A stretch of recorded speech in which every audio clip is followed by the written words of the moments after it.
Hello and welcome to another episode of D&D Minute. Today we're going to be playing this game called Spelunky. Now, if you've not heard of the term spelunk or spelunking, it's the act of going down into a cavern and exploring it. So this is another game where you can play with a controller, which is just wonderful. I love games that let you play with a controller, but are actually decent with a controller. There's nothing wrong with a good game that doesn't allow controllers and has keyboard support and precision. But, you know, when you can play a single-player game with just a controller, I think that is great. So, we're going to go spelunking on this lovely game. This is yet another game with daily challenges, and you can unlock explorers as you play through this game. And we're going to play as, we'll just play as a regular spelunker, so y'all can understand what is going on here. But this game is the game that requires its own skill curve to play. Now, when you first start, you're going to be thrown into this little cavern, and you have the first area to explore. And there are several areas for you to really explore in this whole game.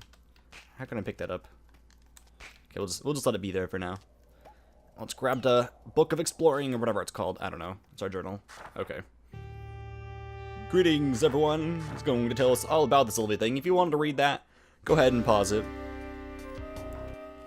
But this is a tutorial. We got to jump on up, grab corners, awesome possum. We can whip those dudes and take down money. We could whip those dudes. So we have the lovely running to give you a different head start. You can jump on the enemies to also take them out. That is a valid thing. But when they do have spikes on their head, that is not humanly possible. And with this game, there's actually going to be hidden shops, or shops just randomly out, because this game is randomly designed so that each time you play, it's going to be a different experience, which is awesome. And you can see you have ropes and bombs in the top left. I'm sure they'll teach us a little more about that. And then those spikes they kill, if you jump on top of them, that is. You can actually walk on the same row as them and not die, which is really cool. It's just something you gotta keep in mind. And I like how we're playing as this guy, because I don't know what he's from, but I have made it to the end of this game, and I have beat this game. Now, there's going to be a lot of different things to keep in mind with this game, because once the levels go deeper, it is a lot harder to keep track of everything. There we go, there are bombs. Place them down by doing that, otherwise you just do their normal thing. And those actually break the different things that are going on. There are a lot of things to think about when playing this game, because there are also, like, smaller things if you want to be doing different objectives when doing it. Okay, we've gotta get that. How do we do that? Okay, let's go down here and get those ropes, because we could have wasted all of our bombs and messed up the tutorial level. That would have been horrible. Let's see, let's throw it up. So if there is nothing above, it will not actually latch on to anything, which is very unfortunate. But yeah, the money is used for the shops that we get through that are randomly out here. Don't destroy the shopkeeper. You can, but each time you run into a shop from then on, you're actually going to be, you're going to be in for it, because the shopkeeper is always going to try and kill you at that point.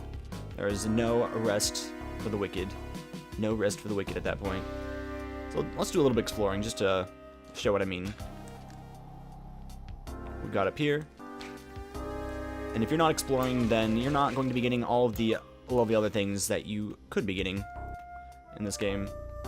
So make sure you go too far. And if you actually wait too long in one certain area, you're actually going to have this ghost come out at you, where they are not going to be super happy to see you, and they kill you on impact. Although, they do turn anything they run over into more money. So if you're wanting to maximize your stats on that, that is something you want to do.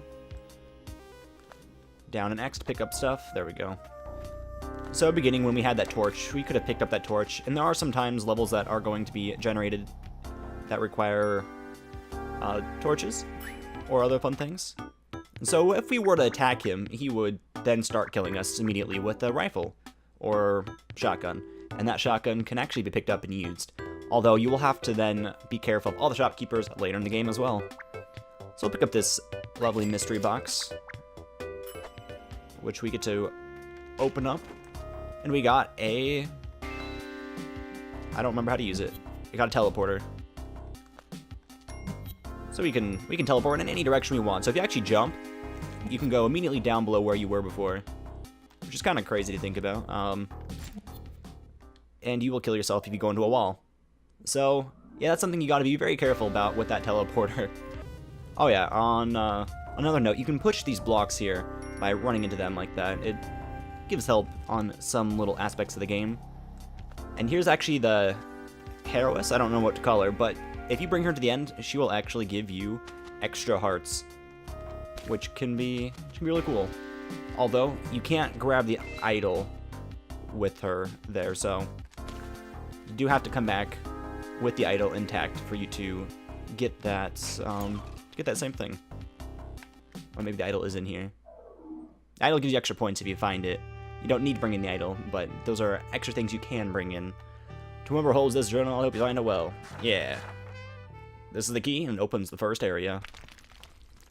So yeah, there are 4 areas, I believe, and then the end boss. You will need to be grabbing everything you can to get to the end boss, because they are a doozy. A huge, huge doozy. They're hard, and they will kill you. Probably your first time there, depending on how fast you can get there yourself. But it's all one big crazy thing. So you can focus on speedruns or scored times, and that thing is a dart trap. Our heroess here has 2 health, fortunately. So you can abuse her in the sense of taking her health as an extra precaution for some stuff like that. And this is Spiderweb slows you down momentarily. Again, we have rocks and little crates for stuff. Oh man. So yeah, if you can grab onto a thing, you can drop down, and hopefully you don't land in anything horrible, like we could have just landed in right there. That thing would have been horrible, especially if there were more than just that. So if you break that, it explodes in a heavy artillery. We're not going to go anywhere near that, because you're going to want to watch out for those spike traps. They are a big doozy. And then there are a bunch of different enemies that appear in later levels, you know, difficulty ramping up, which I can enjoy a good ramp up of difficulty. And I think it's 3 or 4 areas per section. So that is another thing to keep in mind with this. And you get points at the end of each level. Tell you how much money you made in that area and how much time and out of time you've spent. So right now we only have 1 minute and 3 seconds out of 1 minute and 3 seconds played. Okay, so we have the heroine over there. That is good. That is good. Can we get up there? Not essentially. Okay, so if we were to use a rope here, that probably was the worst place to use that rope.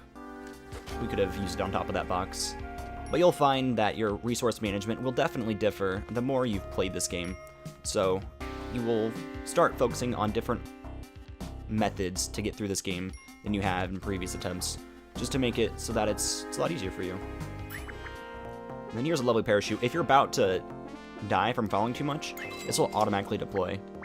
And then that's a bomb box. It gives you extra bombs to work with. That was probably the max height we could have got without being thrown down into oblivion. 1 more square, and I believe we would have died, and that parachute would have just opened up itself.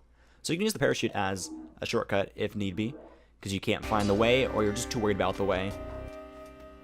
Now the enemies here are being fairly easy for us, but there are like bigger and badder enemies of these main enemies as well. So like we can run into giant spiders, and when you run into these special enemies, they typically have an item for you. And as you can see, there's a blue snake that spits poison. It spits hot fire. No, that was a bad example. But yeah, oh my gosh. Okay, so that's dying. I was going to say you can actually use enemies as a jumping point, so you can jump right on above and into them. But that's the gist of Spelunky. If we were to get to the very end, we could show off, but I'm not that good, and I'm not sure how long it would take me to run through to the very end to show you all. If I had the final boss set up in other rooms, don't know what happened to my save file, I would have shown off the other areas. But for our intents and purposes, that is Spelunky. I hope you enjoyed the likes of Spelunky, and if you haven't liked this video, please do that now to help spread that positivity. If you haven't subscribed, subscribe as well so you get to see this content when I put it up whenever I do in the future. And until next time, everyone, peace.